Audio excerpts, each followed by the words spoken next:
De Sans filtre, notre émission où nous décryptons l'actu nationale et internationale. Vous pouvez nous retrouver en direct sur les comptes Facebook, Twitter et YouTube et vous pouvez bien entendu réagir avec le hashtag Sans filtre à cette interview. Ce soir, pour ce troisième rendez-vous, je reçois Nadejda Silalina. Bonsoir Nadejda. Bonsoir Nicolas. Donc Nadejda, vous êtes à Debout la France depuis 2014. Vous êtes arrivé pendant les élections européennes de 2014, vous avez participé aux élections régionales de 2015, aux élections législatives de 2017, vous êtes délégué national à l'assimilation républicaine et vous êtes d'origine russe, ce qui prend tout un sens sur cette délégation nationale. Est-ce que vous pouvez nous dire quelques mots par rapport à cette mission que vous avez à Debout la France? Bonsoir chers amis de Facebook de Debout la France, mes followers sur Twitter, sur mon compte Twitter, je suis ravie d'être parmi vous ce soir. Et justement, je suis très heureuse d'être responsable de cette délégation de l'assimilation républicaine, d'autant plus je suis d'origine étrangère, je suis née en Russie, à Moscou, ça fait 20 ans que je vis en France et je me sens pas seulement intégrée mais assimilée, j'aime la France plus que tout. Et chez nous, chez Debout la France, nous sommes pour l'assimilation républicaine parce que l'intégration, ça suffit pas. C'est bien, mais il faut pas lâcher nos efforts. Et il faut récupérer tout ce qui était en abandon pendant les 40 dernières années. Parce que en France, pendant un siècle, une génération devenait française. Les Polonais, les Italiens qui venaient au début du siècle travailler en France, leurs enfants devenaient français, parlaient français, ils aimaient la France, ils étaient fiers d'être français. D'accord, très intéressant. Donc cette distinction entre intégration et assimilation, où Debout la France est plus sur le modèle d'assimilation républicaine. Donc ce soir, trois débats, trois thèmes.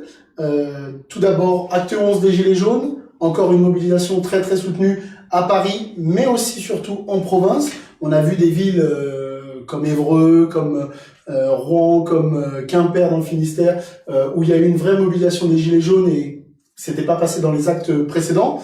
Alors, que dire de cette 11e samedi de mobilisation? Où est-ce qu'on en est pour vous de cette mobilisation des Gilets jaunes? Écoutez, moi, je suis vraiment ravie et je suis heureuse que cette mobilisation est toujours très forte et que c'est vraiment ancré sur tous les territoires nationaux en France, bien que sur les champs d'information continue en direct le montre pour la plupart du temps Paris, mais on sait bien que la mobilisation est forte et surtout, ce qui est très important, qu'il y a toujours le soutien de la population française envers cette mobilisation, envers les revendications des Gilets jaunes, parce que en fait les Gilets jaunes c'est nous par procuration, voilà. Ce sont les délégués, ce sont les porte-paroles du peuple français et nous sommes tous concernés par cette politique sociale et économique qui nous a été imposée avec le gouvernement de Macron. Dans le dernier sondage, encore plus de 60% de soutien, malgré tout ce qu'on peut voir sur la propagande, sur les médias et autres. Donc 60% de soutien, c'est encore massif, malgré tout ce qui est fait. Les Français continuent à soutenir les Gilets jaunes. Oui, les Français continuent à soutenir et vraiment, dans d'autres pays, ils sont fiers des Français, de nous, de ce mouvement, et ce mouvement commence aussi à se répandre dans d'autres pays européens. Et il y a même le slogan, les Gilets jaunes de tous les pays, unissez-vous. Tout à fait. Malheureusement, encore une fois, cette mobilisation a été marquée par des violences des deux côtés, mais aussi la blessure de Monsieur Rodriguez, avec, il semble, un tir de flashball à la tête. Encore beaucoup de blessés graves, un militaire aussi qui sortait d'un restaurant à Montpellier, qui a été touché en pleine tête. Qu'est-ce qu'on doit penser aussi de ces violences policières et de manière générale de ces violences qui émaillent les différentes manifestations samedi après samedi? Déjà, je veux témoigner mon soutien à tous les blessés. Il y a presque 2000 blessés et victimes. Vraiment, on n'a pas vu ça depuis la guerre d'Algérie en France, un tel taux de violence et de répression et de victimes. Il faut se poser la question vraiment parce que la police en France était toujours renommée par une bonne organisation d'encadrement des mouvements sociaux, des manifestations. Et là, depuis quelques mois, pour moi, c'est peut-être depuis que M. Castaner est devenu le ministre de l'Intérieur, c'est devenu le problème politique. Parce que les policiers exercent des ordres qu'on leur donne. C'est pas les policiers qui se sont désorganisés en quelques mois. Voilà, la question, elle est plutôt des consignes. Oui, voilà, et on se demande, est-ce que c'est aussi instrumentalisation en même temps de violence par M. Castaner, remonter la population contre les forces des ordres?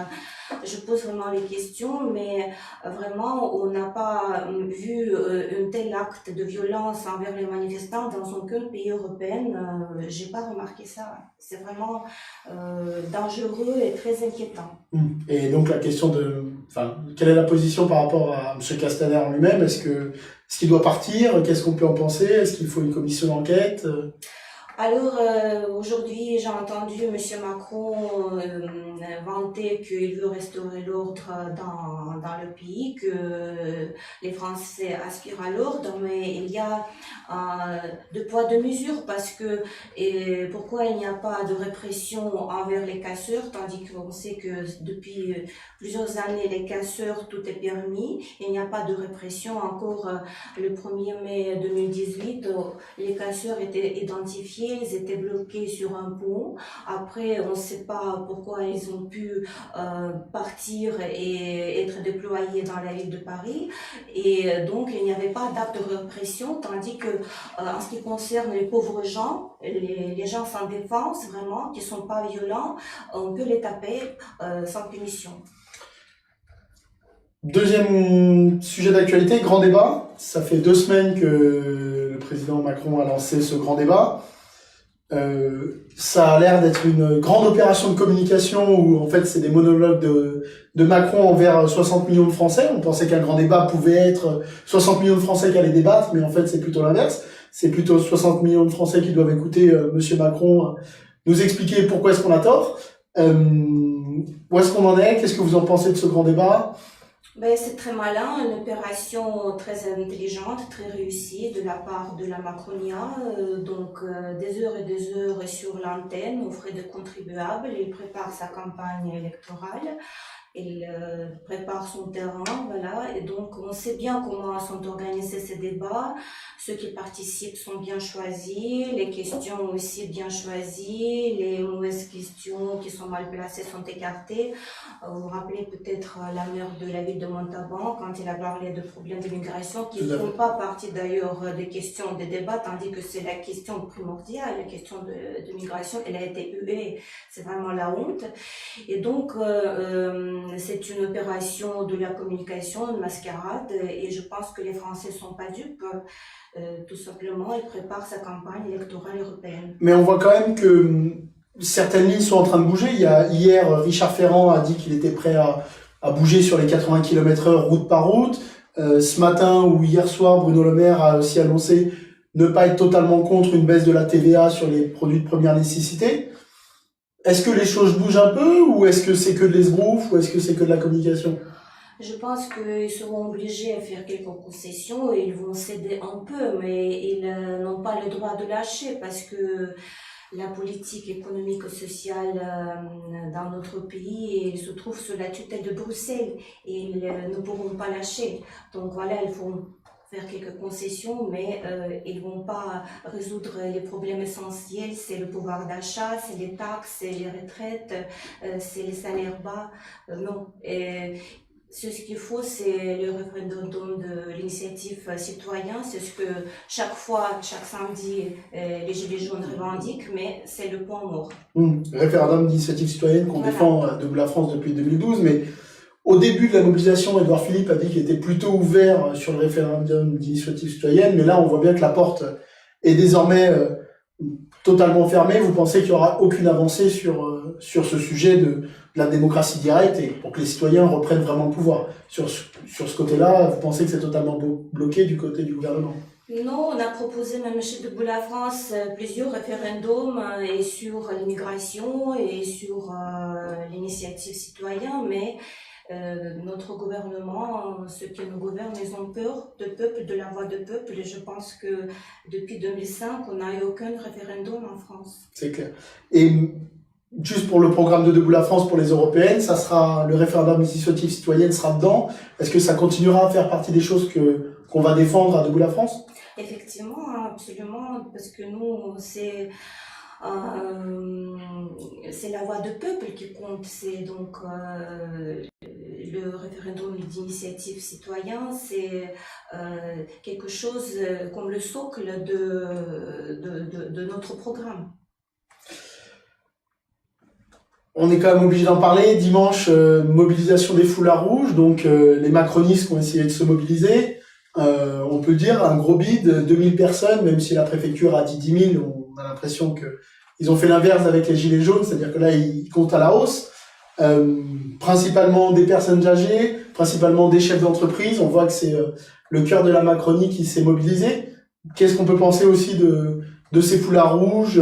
Est-ce qu'il y a une vraie mobilisation de la majorité silencieuse? Ou c'est plutôt... Pour moi, c'était pathétique. Bon, c'était toujours à Paris, seulement à Paris.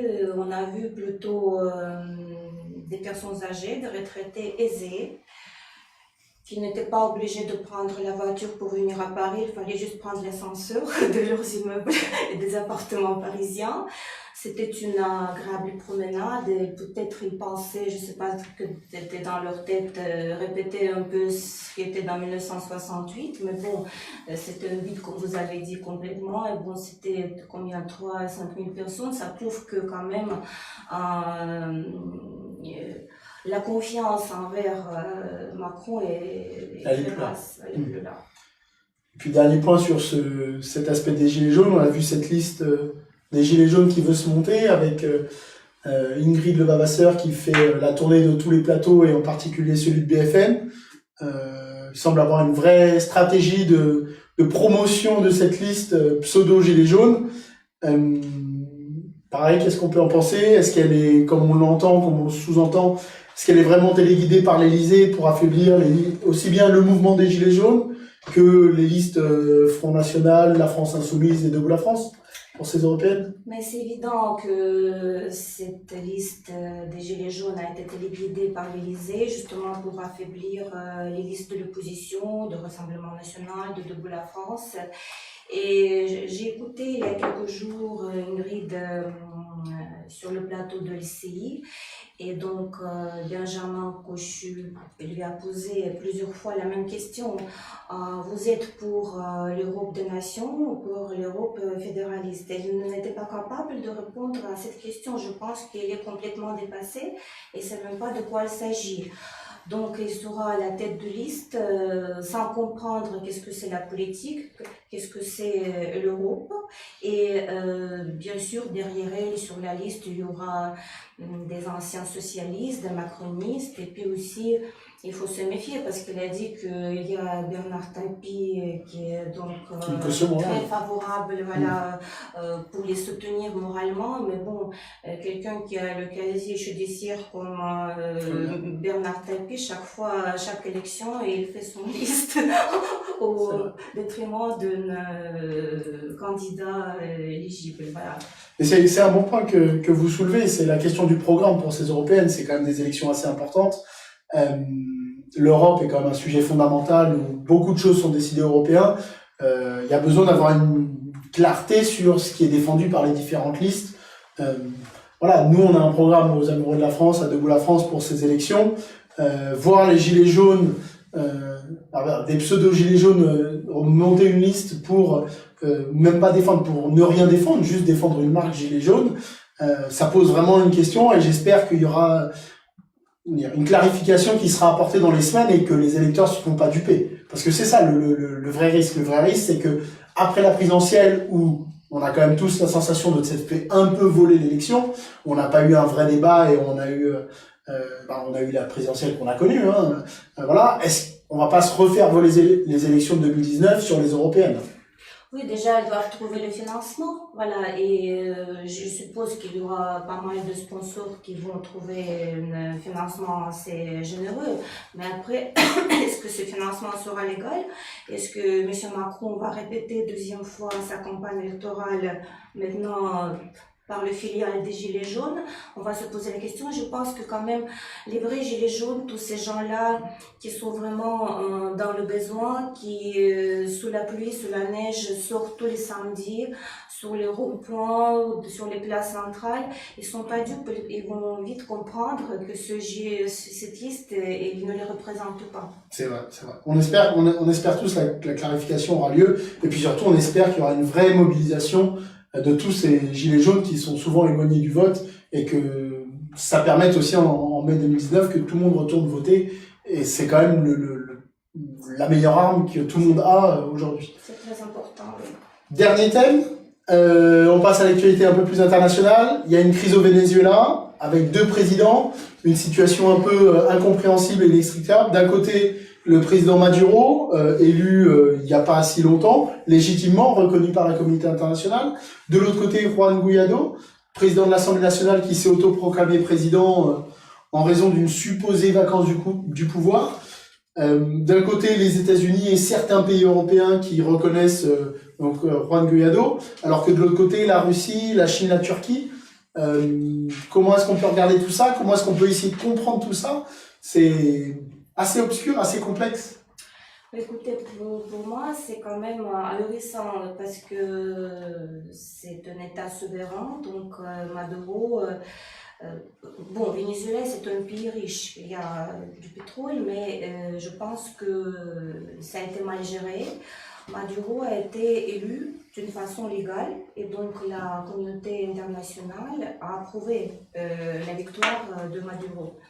Bon, maintenant, il y a une crise sociale et économique terrible, très profonde.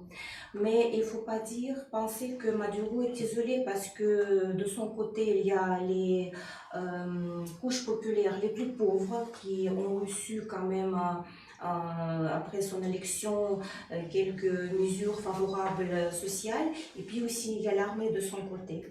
Et puis, il faut toujours aspirer à un dialogue parce que les Vénézuéliens, c'est un peuple souverain et ils n'ont pas besoin de la démocratie apportée des États-Unis. On sait toujours que la démocratie qui a été apportée des États-Unis dans les pays de l'Amérique latine, d'ailleurs, ces pays-là sont très patriotes et n'aiment pas l'ingérence extérieure sur les États-Unis. C'est ça qui est derrière. Là, voilà. On a plus l'impression que c'est une petite résurgence de la guerre froide et les influences étrangères derrière, avec une tentation d'un changement de régime de la part de certains pays. Et la France, elle ne joue plus son rôle comme sixième puissance mondiale. Elle doit toujours consulter ses partenaires européens, trouver le consensus pour se prononcer et après s'aligner sur la politique des États-Unis. Donc, il y a le danger qu'il y aura de nouveau deux blocs, les États-Unis, l'Union européenne et la Russie, la Chine, la Turquie et l'Iran. Et pour nos intérêts, pour les intérêts de la France, c'est pas bien. D'ailleurs, c'était une des remarques qu'on a tous vues, c'est que la première réaction du gouvernement français, ça a été non pas d'avoir une position, mais de dire qu'on consultait nos partenaires avant de décider quoi que ce soit. Donc, qu'est-ce que serait une position gaulliste dans cette crise, dans cette situation? Mais parce que Macron, il n'est pas gaulliste, voilà. Vous imaginez, général de Gaulle consulter avant de prendre la décision, c'était la France était grande à l'époque. Et là, c'est vraiment au jeu avec le feu parce que il faut trouver un médiateur. D'ailleurs, je sais que la Russie s'est proposée être médiateur dans ce conflit intérieur au Venezuela, et je pense qu'il faut mener les pourparlers, les positions avec le président légal, et avec les pourparlers, on peut toujours trouver une issue. Très clair. Merci Nadejda pour cet entretien. Donc Sans filtre, vous nous retrouvez la semaine prochaine pour découvrir une nouvelle personnalité des amoureux de la France, continuer à décrypter l'actu nationale et l'actu internationale. Et en attendant, je vous souhaite une excellente semaine. Vous pouvez bien entendu réagir à l'émission sur Sans filtre, nous envoyer les questions que vous voudriez qu'on aborde ou les thèmes. Et moi, je vous dis à la semaine prochaine, même heure, lundi, 19h30. Merci Nicolas, merci.